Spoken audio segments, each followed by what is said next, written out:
Good morning, everyone. I'm Jeffrey Antonelli. So for those of you who haven't had the pleasure of meeting me, I haven't had the pleasure of meeting you. I've been doing this since January 2014.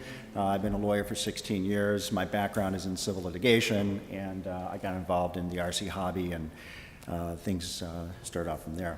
What I want to talk to you today are two things. One is the FAA Reauthorization Act, and the second is getting Part 107 waivers, because people on the internet told me I should talk to you about that as well. So last year I was talking about the need for something called express federal preemption. Basically, we want to be able to shut down all of these, what I call stupid drone laws in state and local municipalities across the country. We didn't get it last year. And I'm going to tell you a couple of stories about what's happened since, and we're starting to see the consequences of that. So let's start with part one, this year's FAA reauthorization. So last year we were supposed to have the 2016 Act, and there was some problems and controversies about privatizing ATC and some other things. So they kicked the can down the road. For a year, we had an extension act, and it dealt with a number of things, including critical infrastructure and emergency operations. But now, hopefully, we're going to do the real thing this year. Next month, the House is going to begin its markup. The House Aviation Subcommittee will be working on the FAA Reauthorization Act, and they're going to be looking to the outcome consensus report. I think there's going to be one out any day now, or maybe it was out yesterday, from the DAC, the Drone Advisory Committee. As I said, if we don't have express federal preemption, which is one of the tasks that the DAC has been asked to do some research on, along with a number of other things, I think the U.S. industry may die from 1,000 cuts. And again, I'm going to show you a couple of examples of how that's already starting to happen. So let me give you some of these examples so you know I'm not just some lawyer using his mouth. My hometown, Chicago. That's a picture, by the way, that I took in 2015 with my Inspire 1 drone. I used to be able to take off out of my office. I work for myself, so I can play hooky and take some nice pictures. But then they passed this drone ordinance. And I said, what the heck is this? I wish they would have asked me. Well, it allows some things like they can arrest. A Chicago cop, a beat cop can arrest you for flying your drone. Fine of $500 to $5,000, storage fees of $20 per day, try to win your case and get that money back. And basically, in addition to expressly saying you can't fly over things like churches and schools and hospitals and that, you can't fly anywhere over land that you don't own and you don't have the property owner's permission. So anyone from Manned Aviation have a problem with that? And in fact, the Park District is supposed to issue a permit. I tried personally to get a permit. They weren't doing it yet. And as far as I know, they're still not doing it. Another case. This was a pro bono case I took last year. A gentleman found me through Facebook, I think, in a suburb in Northern District of Illinois. A nice quiet town, not too small, not too big. They passed a drone ordinance. And my client named Keith is a very nice gentleman, close to retirement. And I was looking for a hobby, and he bought himself a DJI Phantom. And he was flying in the park, and he was told, oh, no, you can't do that. They're not allowed. They're banned. You have to have a special permit. And he tried to be a nice gentleman and go to the village meeting and say, you really can't do that. You're preempted, so on and so forth. And they had a disagreement. He said, well, I'm going to go fly tomorrow. So if you want to meet me there, go ahead. And we have a video, but I didn't want to put him on public display here. What he did was he parked next to the park. He took off from the street, so not from the park, and he proceeded to fly. And once he flew over the park, well, the officer told him he had to land, and he gave him a ticket. So he came to me and he says, Jeff, I want to challenge it. I said, great, I'm trained. I'm a trained litigator. I'm admitted to the federal court trial bar. We're ready to go. This is going to be the case.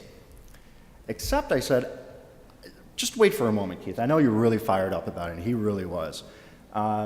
But I said, I'm going to put my professional goals and my own personal ego aside, and I'm going to say, Keith, do you know what it's like to live through litigation, which could be years? Now, he wasn't paying me, because there's no way he could afford to pay me, but even aside from the usual time expenses, or the cost expenses, time, aggravation, you're involved in it, and what if it doesn't turn out? How are you going to feel? Basically, I wanted the client to buy in. I said, do you want me to at least reach out to the other side, to the village, to see if we can come to some resolution? He said, Jeff, why don't you go ahead? It's probably not going to happen, but go ahead. So I did. So I contacted the attorney from the village, who was with a very fine law firm, with very fine credentials, and I said, look, I wrote him a nice letter, and I said, these are all the following reasons that if I take you to court, I think I'm going to win. I said, it's preempted, there's a First Amendment issue, there's viewpoint discrimination based on your permitting process, so on and so forth, yada, yada, yada. And basically said, well, I take issue with a number of things. He said, but I think you have a point. He said, I know our ordinance has problems. So we made a deal. We settled the case. What do? Keith got a special permit, letting him fly anytime he wants. The only agreement or concession he made was he promised not to fly in the park area where there were land put aside for autistic kids. And other than that, they also agreed to not enforce the drone ordinance as was written. So that's a win for the industry. But the attorney told me, we are going to pass something. And he said, I'm going to pass something, we're going to pass something, where we're going to assert airspace over the first 100 feet. So it wasn't my issue. I can't advocate for the industry. I had a client. So this is, over on the right-hand side, the new ordinance. And among the things it says is subject to Part 107, it may be operating village property after securing a permit. They shall ensure that there's proper permitting from the FAA, yada, yada, yada. And for purposes of this division, the term village property includes the first 100 feet of airspace above the ground. This is what you're getting all over the country without express federal preemption. Here's what's going to happen if you don't have express federal preemption. You're going to have this stuff all over the country. You're going to have people stop flying, like I stopped flying in Chicago, and I'm a lawyer, right? And things are just going to fall apart. Most people cannot afford to hire a lawyer. It's just not going to happen. And if you have express federal preemption, it gives you a tool to run into court and quickly win. That's the point I want to make. A $1,000 trip to the court versus $10,000 to $100,000 or more going through, trial and appeal and everything else and getting inconsistent results all over the place. This is the point I'm trying to make, why we need something called express federal preemption. And I'm going to ask you to all contact your congressman. I'm going to show you. Here's another one, Louisiana. You've got to register your drone. You have to take an agricultural education and safety training course. I thought this was covered by the FAA. Louisiana is a little different down there. How about North Carolina? You have your Part 107, congratulations. You need a North Carolina commercial drone license, and you have to take a knowledge test. Oh, I took a test. I'm a Part 61 pilot, or I took the 107 test, doesn't matter. So this is the FAA statement on preemption. It's from what a lot of us call the memo. That we were glad to have the FAA put it out back in December 2015. And it's basically forecasting what's actually happening. It says a consistent regulatory system for aircraft and use of airspace has the broader effect of ensuring the highest level of safety for all aviation operations. And basically they're saying you need a navigable airspace free from inconsistent restrictions. Well, what do you think Winnetka, Illinois is going to do? Is it going to be the same as Orlando, Florida? Is it going to be the same as Spokane, Washington? Inconsistency is what is happening. So remember I said that the FAA is going to be relying, the House is going to be relying on the DAC? I think I said that. Well, they are.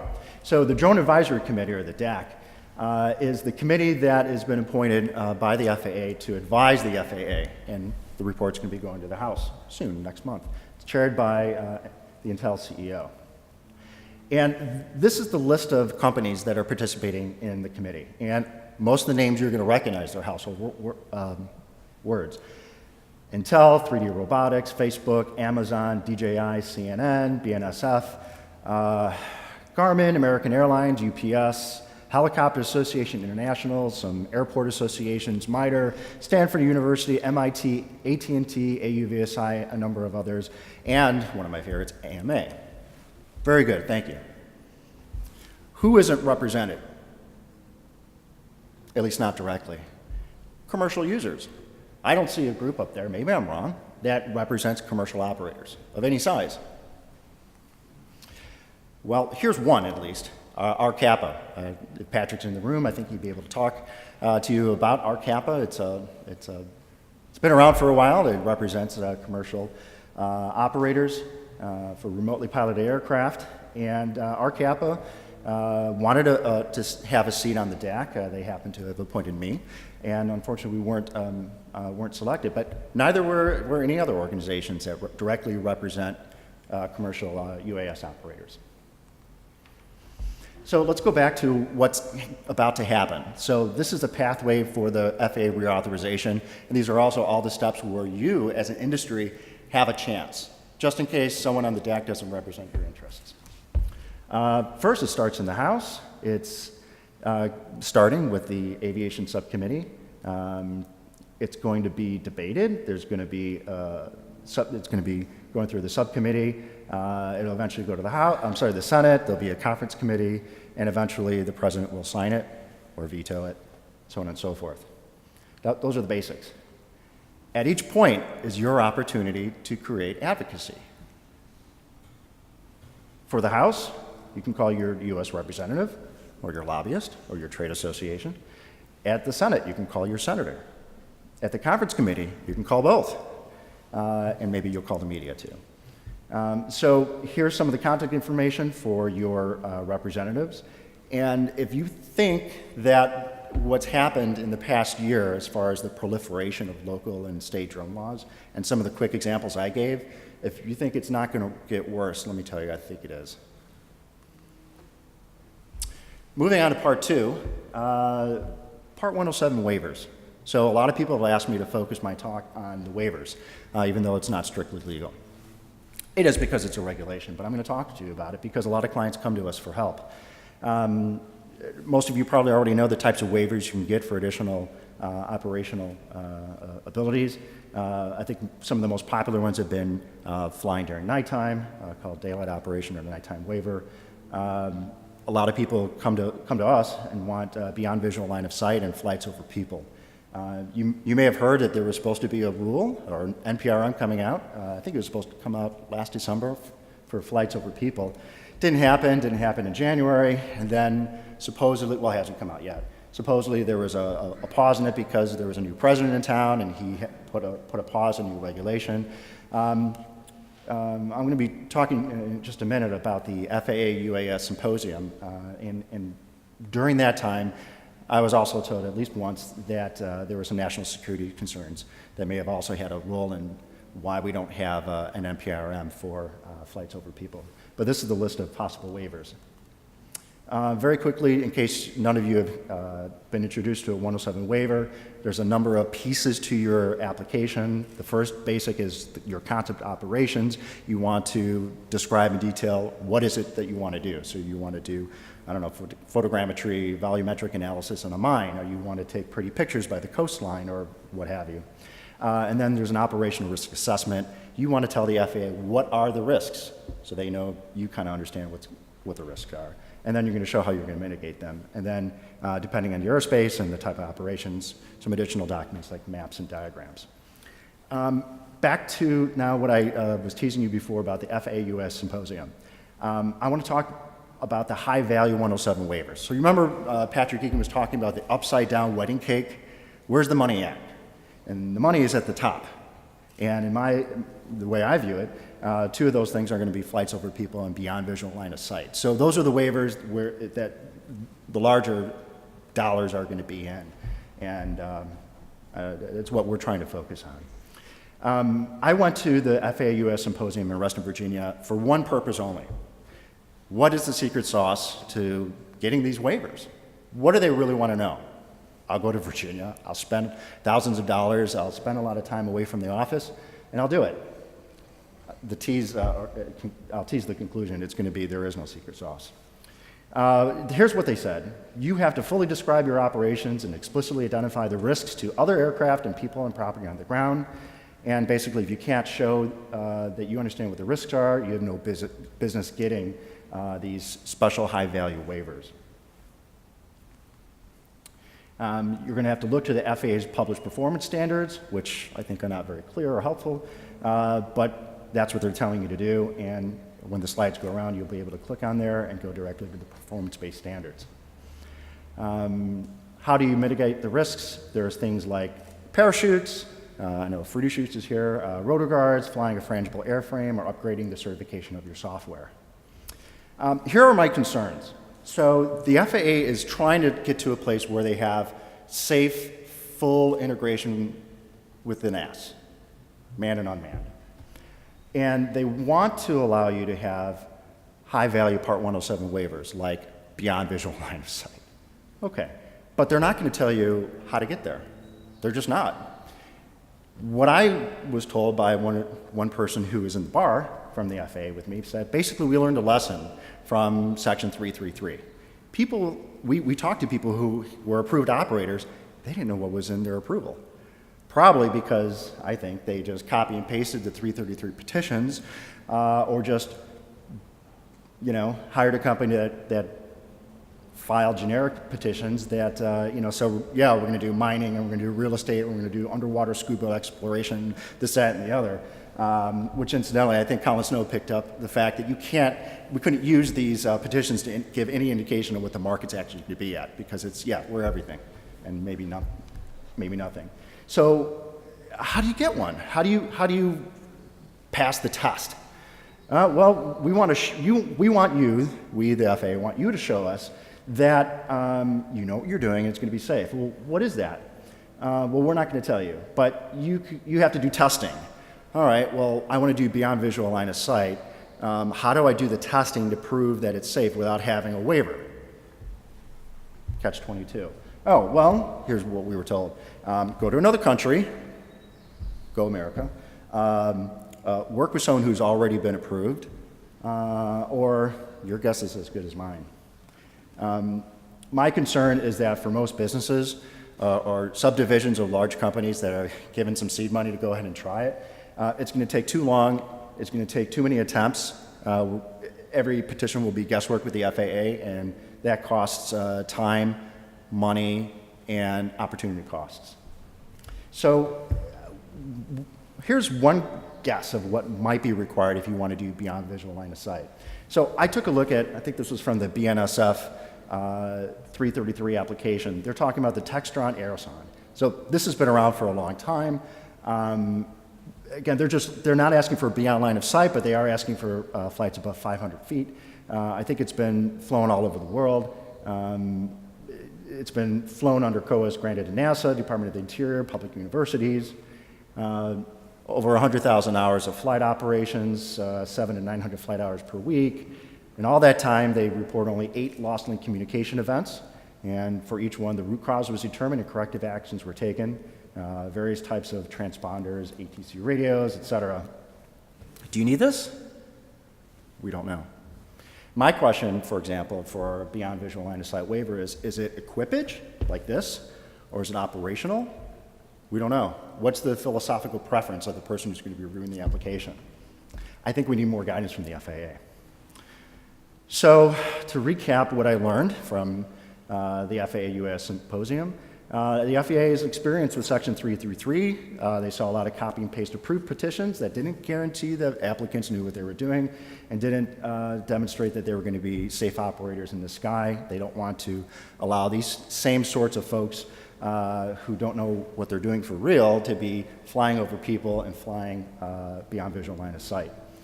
They want to encourage people to do their own work, and the pro is that it will encourage people to understand what they're submitting. That's good. The con is that there's a limited idea of what it takes to be successful. This is a very inefficient process, and I think it's going to keep our country down.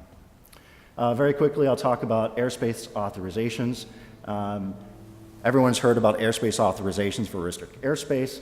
There's also airspace waivers if you want an authorization for more than 6 months to a year to 2 years. You may have heard very recently there were some airspace authorization maps released so that you don't have to take a guess and say, we're going to be in this, at this coordinate by this airport, it's 3.5 miles northwest of this point, and we want 400 feet. When, if you look at the grid now, if it says 100 feet, you know your 400-foot request is not going to have any chance, but the 100-foot most likely will. So this is some progress. There's only 200 places, and they're not all that helpful. The FAA will continue releasing maps every 56 days through the end of the year, and the map data is going to be available on mobile devices and desktops. So what are we missing? Basically, a regulatory environment that is a little closely tied to the industry, figuring out a way to help people know what the goals are and how to get there without spilling the beans and let everybody cut and paste a petition and resulting in unsafe skies. Finally, I wanted to give you what the FAA said is coming up by the end of the year. It's going to be a new UAS operator portal. And if it works well, it should be pretty good. You're going to be able to manage a whole fleet of drones, different types of aircraft at the same point, manage all of your airspace authorizations, submit and hopefully receive approval and keep track of your waivers, accident reporting, and there will be communication with something that I don't have time to get into called LANCE, which just basically sounded like a low altitude baby step towards the UTM. So that's coming. So that's some of our people, and if you have any questions, you can ask me now or anytime during the show. Thank you so much.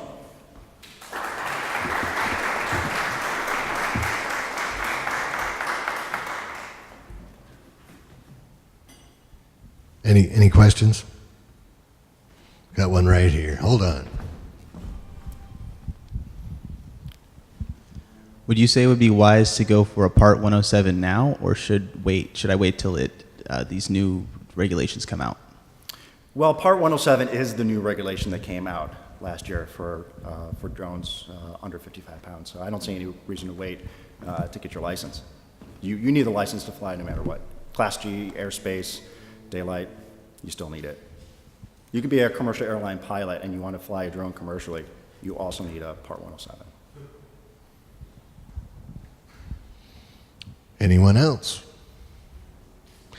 All right, well, thank you, Jeff. And I did want to add that I nominated Jeff, or actually the RCAPA nominated Jeff to be our representative on the DAC, but he did not make it. But we tried.